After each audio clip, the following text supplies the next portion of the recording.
Alcoy et Fresno sont les héros des finales du GCSO Grand Circuit du Sud-Ouest et du Challenge Henri Menot ce dimanche à Toulouse.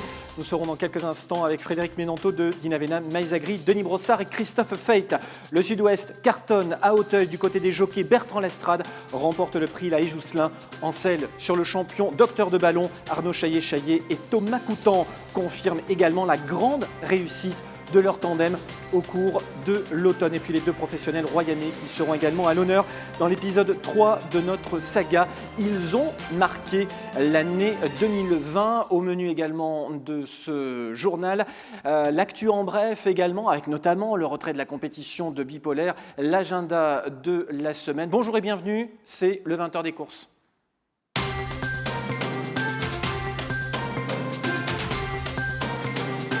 Et à la une de l'actualité ce week-end, ce dimanche 29, il y avait les finales du GCSO, le circuit des grandes épreuves du Sud-Ouest et le Challenge Henri Menot, respectivement sponsorisés par Dinavena Maïzagri et par Baron d'Ardeuil AOC Buzet, qui accompagnent de longue date ces challenges. Avant de revoir les images, avant de revoir ce qui s'est passé sur la piste, nous sommes en compagnie de Frédéric Menanto, responsable chez Dinavena Maïzagri, secteur Sud-Ouest. Bonjour et bienvenue à vous Frédéric, vous nous entendez bien ?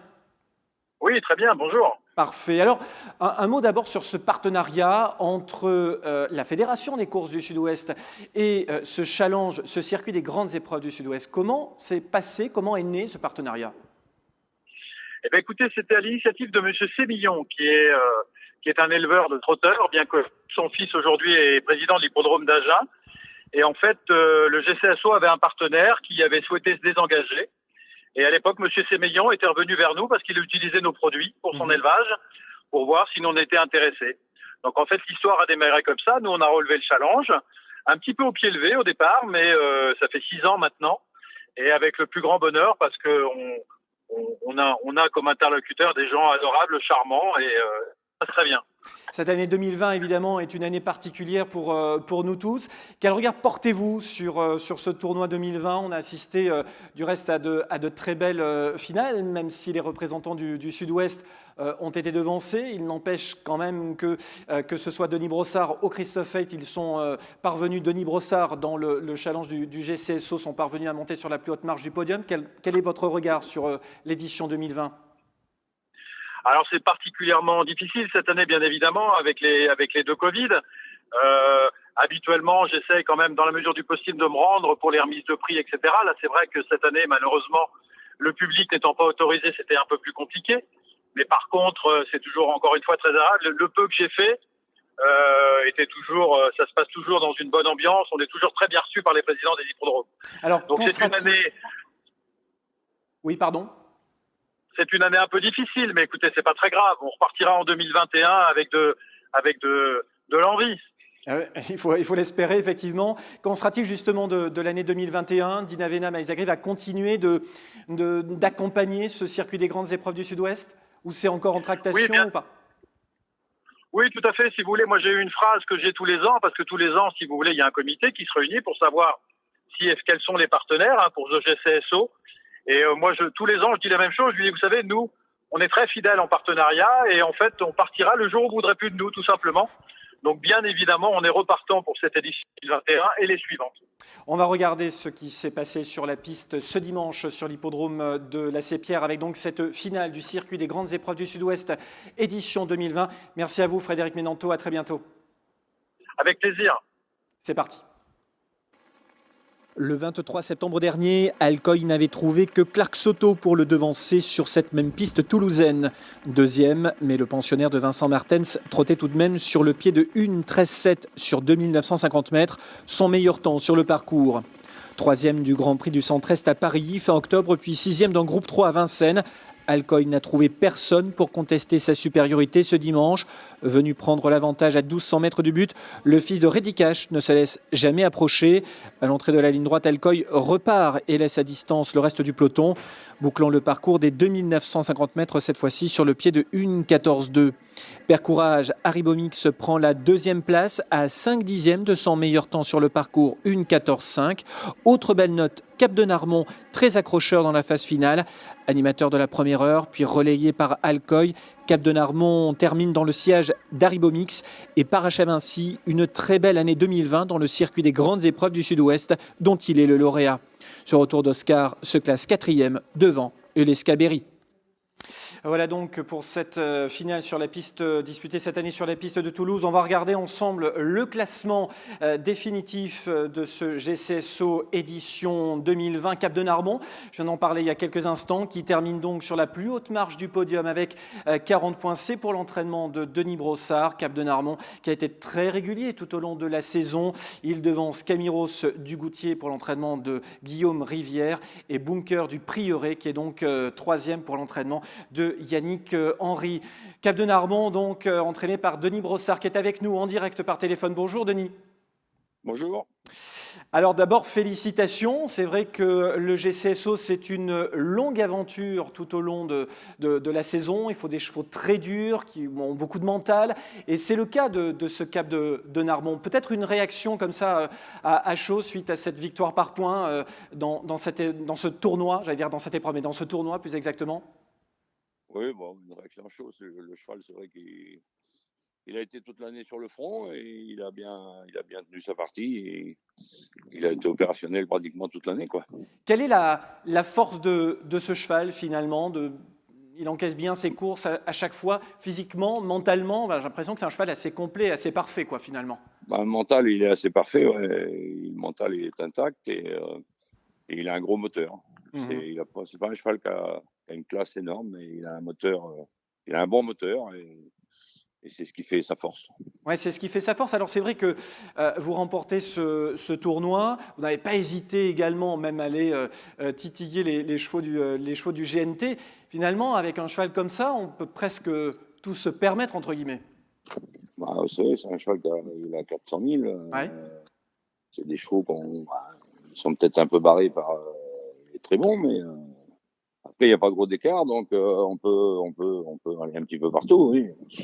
C'est les mêmes partout, hein, qu'on aille à Strasbourg ou à Nice. Je pense que dans cette catégorie-là, c'est à peu près les mêmes partout. Ce sont les mêmes chevaux, effectivement. 83 courses, 19 victoires, 25 places, dont 4 prises dans des quintets. Si on devait retenir une victoire dans ce GCSO, celle qui vous a fait le plus plaisir, Denis, ce serait laquelle ? Je sais plus. C'est vrai que je réfléchisse un peu là. Je sais plus. Non, je vous dis ça parce que moi, je les ai regardés et du coup, je me suis dit, celle de Beaumont, quand même, à la fin du mois d'août, celle-là, il montre vraiment quelque chose, quoi. Enfin, à mon sens. Oui. Ouais. Celle de Beaumont était belle. Celle de Bordeaux était belle. Je ne sais pas si c'était une étape, mais quand je battais Brillant Madrid, c'était une belle course parce que quand on voit ce qu'a fait Brillant Madrid après, c'était quand même pas mal. Qu'il a titillé Bugsy Malone, lauréat du Grand Prix du Sud-Ouest à Agen. Il vient de remporter le Quintet. On en reparlera au cours de ce journal d'ailleurs. C'est dire le niveau de Cap de Narmont. Comment a-t-il récupéré de cette 3e place à Toulouse ? Écoutez, bien, le cheval est rentré impeccable. Le lendemain matin, il avait tout mangé, donc il n'était pas trop marqué. Non, tout allait bien. On le revoit quand ? Je sais pas, peut-être Vincennes. Course de vieux fermée, là, prix de Strasbourg, justement, ou un truc comme ça. D'accord. Que des vieux, là, 8, 9 et 10 ans, peut-être. Cap de Narmont, peut-être à suivre donc cet hiver sur... voilà, le 26 décembre, peut-être. D'accord. Voilà. Eh bien, écoutez, c'est bien noté. Les téléspectateurs qui nous regardent et les turfistes qui nous regardent ont bien pris note de cette information. Merci beaucoup, Denis. Merci d'avoir réagi donc, suite à cette victoire dans le tournoi du GCSO. Autre finale, eh bien, celle du challenge Henri Menot, Baron d'Ardeuil, AOC Buzet, qui voit le succès de Fresno. Encore pour les frères Martens, Fresno qui remporte le challenge ex-aequo avec un cheval entraîné dans le Sud-Ouest, Extrême des Bois. Nous serons d'ici quelques instants avec Christophe Feit normalement. Mais d'abord, on regarde ce qui s'est passé sur la piste. Et la victoire dans cette finale revient à Fresno, un fils de Timoko, entraîné par Vincent Martens et associé à Christophe Martens. La fratrie s'empare donc des 2 finales des challenges en ce dimanche sur l'hippodrome de Toulouse. 4e victoire pour Fresno en 5 sorties depuis juillet. Il restait sur une victoire à Borelli le 15 octobre dans le Grand Prix d'automne. Le cheval paraissait donc presque déclassé ici. Calé dans le sillage de Cachou-Narcy à 1200 mètres de l'arrivée, Fresno accélère sèchement à la sortie du dernier tournant et s'impose aisément aux dépens de Bunker du Prieuré et Christmas du CB, 3e à 209 contre 1. La bonne note en retrait est pour Elvis Devron qui prend la 4e place. Voilà pour cette finale du challenge Henri Menot, Baron d'Ardeuil, AOC Buzet. Nous sommes au téléphone en direct avec Christophe Feit, mais avant cela, on va regarder le tableau définitif, le classement de ce challenge Henri Menot édition 2020. À la première place ex-aequo avec 12 points. Et s'en est fallu de pas grand-chose. Extrême des Bois, Fresno donc ensemble. Extrême des Bois pour l'entraînement de Christophe Feit. Bois Avril prend la 2e place à un petit point derrière, Michel Anquier. Et puis à la 3e place, ex-aequo, Éternel Dello, Finou du Luo pour Patrick Théry et Delmont de Blondel pour l'entraînement de Bruno Vanacker. Christophe, bonjour, comment allez-vous? Ça va? Bon, on ne vous prend pas au dépourvu, vous êtes peut-être au travail, vous êtes à l'écurie, vous êtes où là? Ah, je suis au boulot, ouais. Ah oui, vous êtes au boulot. Alors, on va prendre 2 petites secondes. D'abord, bravo pour cette victoire dans le challenge Henri Menot. Vous partagez la première marche du podium, on l'a vu, avec Vincent Martens. Comment s'est passée cette finale? Pas très bien, mais au final, vous sauvez les meubles quand même pour remporter ce challenge. Taquet. Pardon, excusez-moi. Je disais, cette finale à Toulouse, c'est pas particulièrement passé, c'est dommage. Vous êtes disqualifié alors que vous sembliez avoir les choses bien en main. Ouais, bon, après on est arrivé un peu vite dans le dernier tournant. Avec Denis et qui me forçait à ce moment-là et mon cheval, il a loupé une maille en rentrant dans le tournant parce que bon. Il n'est pas tout simple non plus de temps en temps. Et puis il s'est trompé. Bon, après, le cheval n'était pas cuit. Mais bon, c'est comme ça. Comment a-t-il récupéré du coup? Est-ce que c'est un cheval qu'on va pouvoir récupérer? Le cheval a bien récupéré. Mais la preuve, il court après-demain à Vincennes. Un engagement en tête. On va voir, on va essayer. On va tenter le coup. D'accord. Tout se présente bien, corde à gauche, et sur quelle distance? 2850. D'accord, 2850 mètres, grande piste. Bah écoutez, déjà, ça fait 2 super infos là, des chevaux du Sud-Ouest qui vont aller courir à Vincennes. Denis Brossard, fin de mois avec Cap de Normand, et vous, après-demain donc, avec Extrême des Bois, qu'on peut retrouver aussi dans ce style de tournoi l'année prochaine en 2021. Oui, tout à fait. Tous les grands prix tous les grands prix de province pour l'année prochaine, il aura un peu de tout à courir. Après, voilà, on verra. Après, suivant sa forme, déjà il va courir un peu cet hiver. Après, on verra. Suivant les courses. Je vais prendre les courses comme elles viennent et puis c'est tout. Avec lui, je réfléchis pas trop sur les programmes parce que. Il y a 2 chevaux également qui ont été séduisants dimanche à Toulouse, Entre Amis et Go. Entre Amis, j'imagine que là, ça doit vous faire particulièrement plaisir. Presque 2 ans d'absence, il rattrape un peu le temps perdu. Et à chaque fois, c'est vraiment avec la manière, je trouve. Bon, après, déjà, Poulain, à 3 ans, c'était un cheval c'était l'un de mes meilleurs poulains avec Extrême. Hein. C'était les 2 meilleurs dans les E que j'avais et qui avaient un gros moteur et un gros potentiel, on va dire. Et puis bon, il manquait un petit peu de force et bon, voilà, ça y arrivait de faire des fautes, même encore aujourd'hui. Mais bon, après, là, c'est plus par une petite douleur au niveau de son pied, je pense, qui le gêne un peu, corde à droite. Ouais. Plutôt qu'autre chose, hein, parce que bon, le cheval, il est quand même resté, il faut se dire que quand même, il est resté boiteux pendant plus d'1 an. Hein. Ouais. Les vétérinaires l'avaient condamné, il m'avait dit qu'il boiterait toute sa vie, mais bon. Et vous avez fait un super boulot avec ce cheval et puis toute son équipe également de propriétaires qui qui continue de vivre un petit peu ce rêve autour de ce cheval, le bien nommé Entre Amis, que ce soit Entre Amis, que ce soit Go également qui a gagné dimanche. 2 chevaux qui seront à suivre dans les prochaines semaines. Vous avez déjà des dates à nous donner? Ah oui, Entre Amis, et il court Vincennes s'il n'est pas éliminé. Samedi prochain, le 12. D'accord. Et Go Go également. Vincennes, samedi prochain, le 12. Un engagement en tête. Et ils n'en ont pas beaucoup, ces chevaux-là, avec les gains qu'il a, parce qu'il n'est pas très riche. Ouais. Mais bon, pour moi, il a largement la qualité d'aller à Vincennes. Ouais. Go. Juste un mot de Go. Go, je ne sais pas encore. Il me semble que j'ai vu un engagement où il ne serait pas trop mal placé à Bordeaux en fin de mois de décembre, je crois.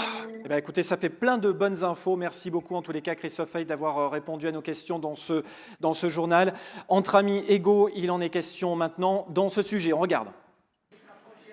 Dans le prix de la Dépêche du Midi, pour 6 ans n'ayant pas gagné 114 000 €, nouvelle victoire d'un cheval en gros retard de gain, Entre Amis. Vainqueur le 9 octobre du prix d'Aurillac, ici même à la Sépierre.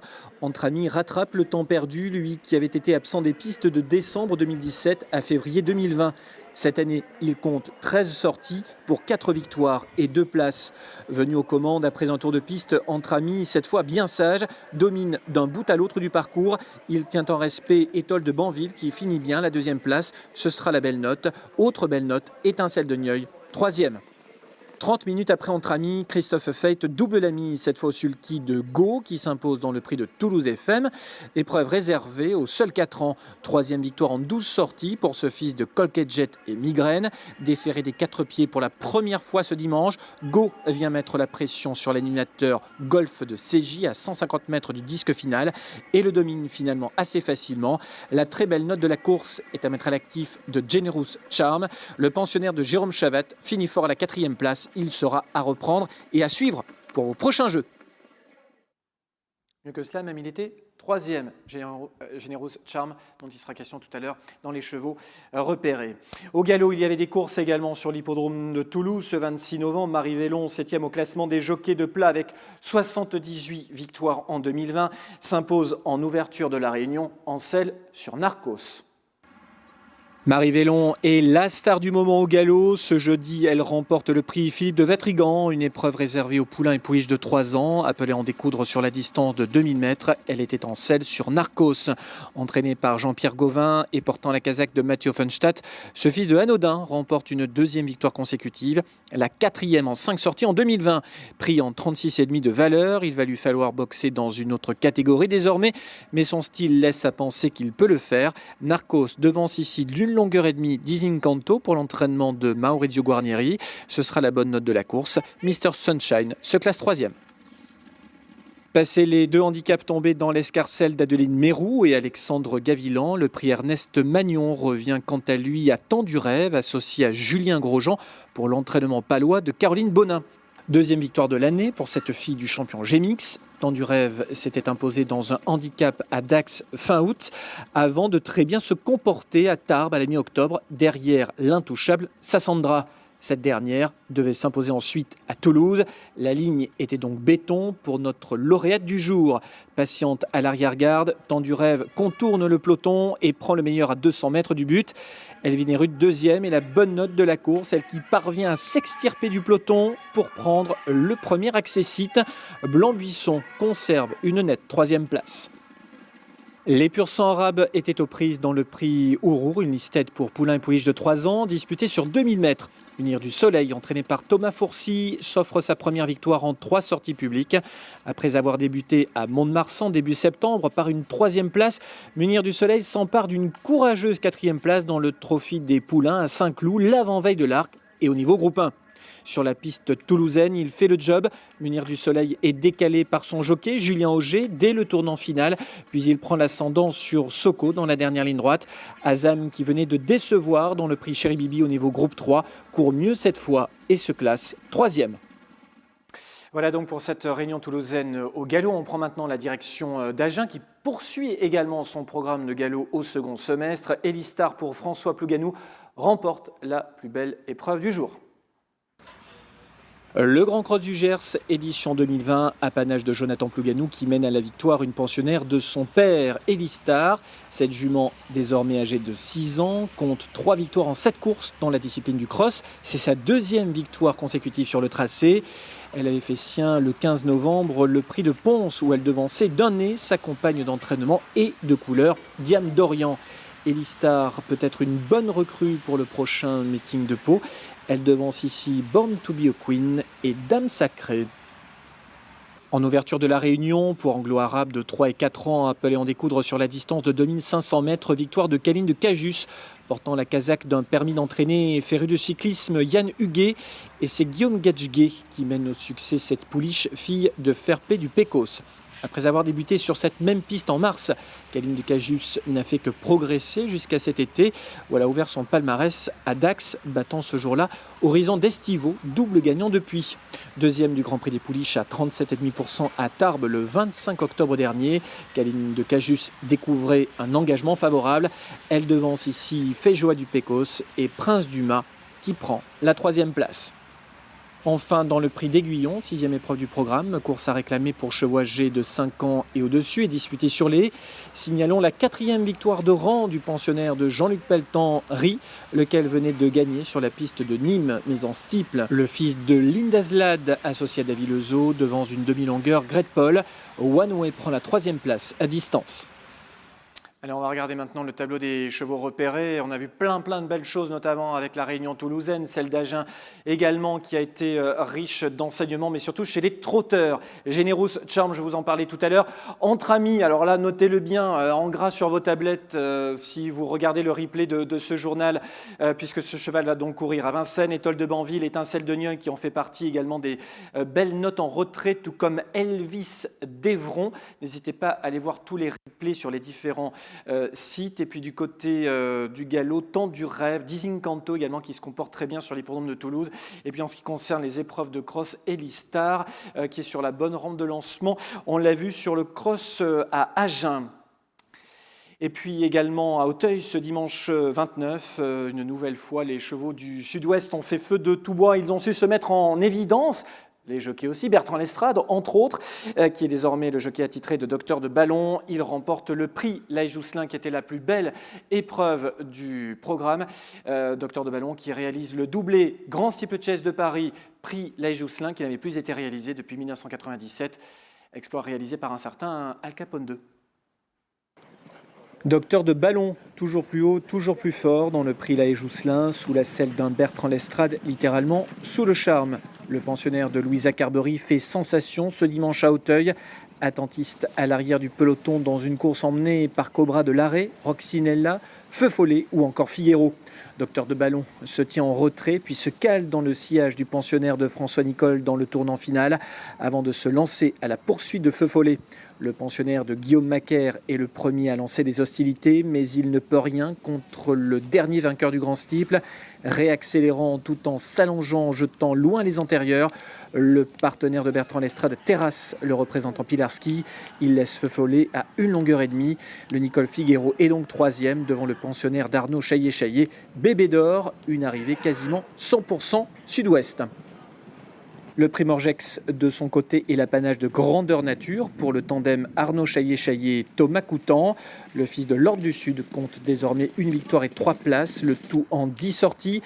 2e victoire pour le fils de l'Ordre du Sud qui venait de s'imposer à Compiègne dans une listed. Pour son premier essai à ce niveau, grandeur nature réalise une belle performance, d'autant plus séduisante qu'à 2 reprises, il manque d'éjecter son jockey, d'abord dans le tournant de Passy, puis à la dernière haie, ce qui ne l'empêche pas d'aller quérir un succès sanctionné par 6 longueurs d'avance. Grandeur nature, un 4 ans sur le steeple dont on reparlera en 2021 à un très haut niveau. Et on termine avec le prix André Michel où l'Oradam parachève une sacrée journée pour le Sud-Ouest à Auteuil. L'Oradam pour le team Chaillet-Coutan. 3 victoires et 3 places en 9 sorties. Ce sont les stats de la fille de Mutatir qui, comme grandeur nature, franchit un cap ce dimanche. Vite aux avant-postes, l'Oradam prend nettement le meilleur à la sortie du dernier tournant. Bien appuyé sur la lisse extérieure, la pouliche devant sa compagne d'entraînement côté sud. Raffle Sainte se classe 3e. Voilà pour les différents retours aux courses. L'actu en bref tout de suite.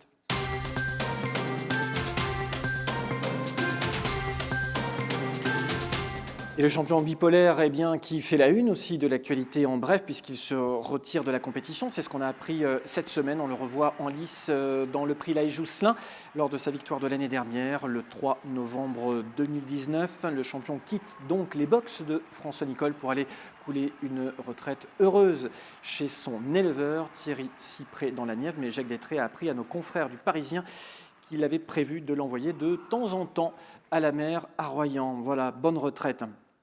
Et puis en dehors de nos frontières fédérales, on va voir maintenant ce qui s'est passé un petit peu partout en France. On va partir du côté de Deauville le 25 novembre dernier, donc il y a quelques jours, avec une nouvelle victoire de Julien Auger. Il s'impose en 7 sur Sumiter, un 2 ans qui venait d'ouvrir son palmarès à Lyon-la-Soie. Sumiter est entraîné par Christophe Ferland. Et au niveau des stats, notons que Julien Auger totalise en 2020 71 succès. Il est 8e au classement des jockeys. Christophe Ferland est dans le top 10 avec 67 succès. Et puis Rich Roux, c'était dans le prix de la Roque qui s'impose pour l'entraînement d'Adrien Foissier. On vous en parle pourquoi? Bien tout simplement parce que Rich Roux était associé à Anthony Crastus qui poursuit sa belle saison également. Il est 10e au classement des jockeys de plat. Voilà pour Julien et Anthony. Direction Vincennes maintenant, où vendredi dernier, Pierrick Lemoel, notre plus fidèle ambassadeur du Lot-et-Garonne et de Blanquefort-sur-Briolan, s'est mis en évidence dans le prix Electra au sulky de Fangio Kobo pour l'entraînement de Michael Ruot. Fangio Kobo qui boucle le parcours des 2850 mètres petite piste sur le pied de 13,6. Voilà donc pour cette belle victoire pour l'homme de démocrate. Et puis Vincennes toujours, mais cette fois-ci le 28, c'était au niveau quintet dans le prix Daniel Niette, victoire de Briand Madric sur cette épreuve, pour cette épreuve disputée sur 2700 mètres, grande piste. Nouvelle victoire pour la casaque du propriétaire beaumontois Gilbert Champier. Voilà donc pour ce quintet sur l'hippodrome de Vincennes. Et puis on va terminer avec Lyon-Paris ce lundi 30 novembre dans le prix du Doubs. Victoire d'un pensionnaire de Maxime Grasset qui s'impose sur la distance de 2850 mètres, réduction kilométrique 1,16,7. Le cheval s'appelle Finn McMissile. C'est la 4e victoire du fils de Rieusec. Un grand bravo à Maxime donc pour ce déplacement fructueux sur la piste de Paris. Tout de suite, l'agenda de la semaine.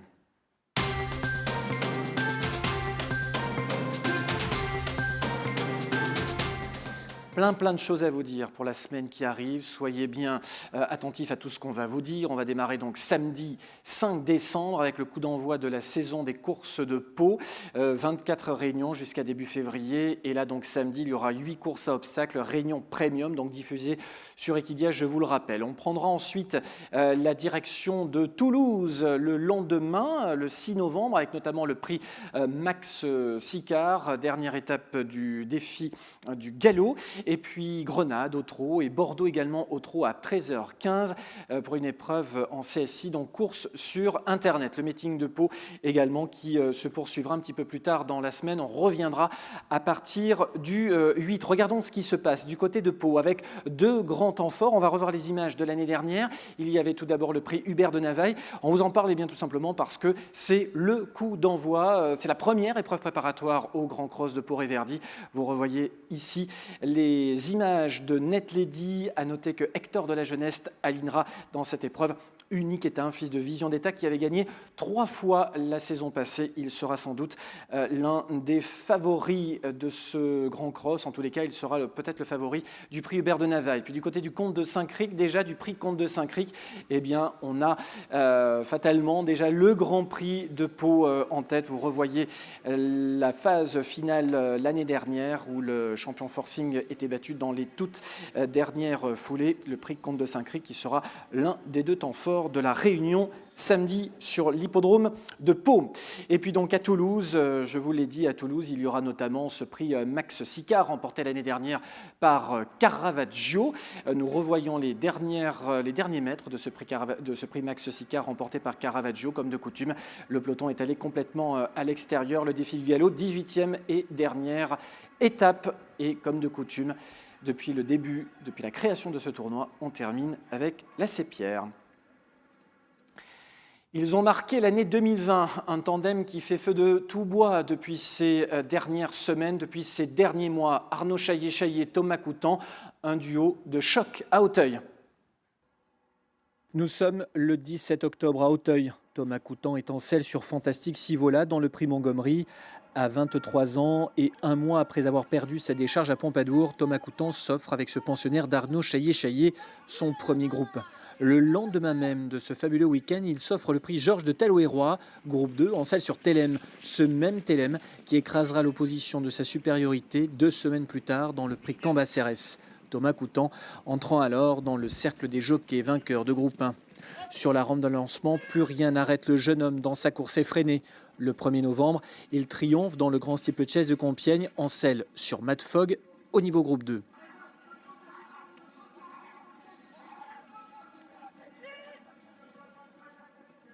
Une semaine plus tard, Thomas Coutan est auteur d'un authentique coup de 3, Cambacérès donc avec Télème, puis prix Congrès en selle sur le 3 ans Magic Dream et enfin une listed, le prix Bernard Sécli en selle sur Laura Dame, elle-même lauréate de groupe dimanche dernier. Avec son coup de 2 ce dimanche 29, Thomas Coutan totalise 29 victoires, dont 25 pour le seul Arnaud Chaillet-Chaillet, 7 pour le mois d'octobre. Thomas Coutan, ancien apprenti chez Didier Guillemin, intègre au soir du 1er décembre le top 10 des jockeys d'obstacles et pointe au 9e rang. Il est bel et bien la révélation de l'année en obstacles. Voilà donc pour cet épisode 3 de notre série « Ils ont marqué l'année 2020 ». Prochain épisode la semaine prochaine, bien sûr. Voilà donc pour l'essentiel de l'actualité. Cette semaine, nous étions en compagnie de Jean Brocker sur l'hippodrome de Pau pour une présentation du meeting. C'est l'objet de notre magazine de la semaine à retrouver tous les mardis et tous les 15 jours. Le mardi, tous les 15 jours sur www.fcso.tv. À la semaine prochaine pour de nouvelles aventures. D'ici là, portez-vous bien. Salut.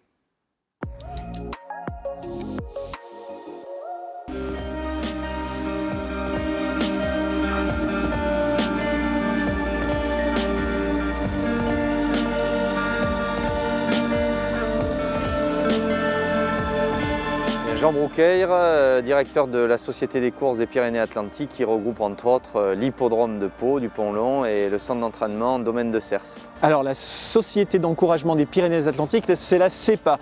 C'est la société de course qui gère effectivement ces 2 sites. Comment ça marche une société de course ?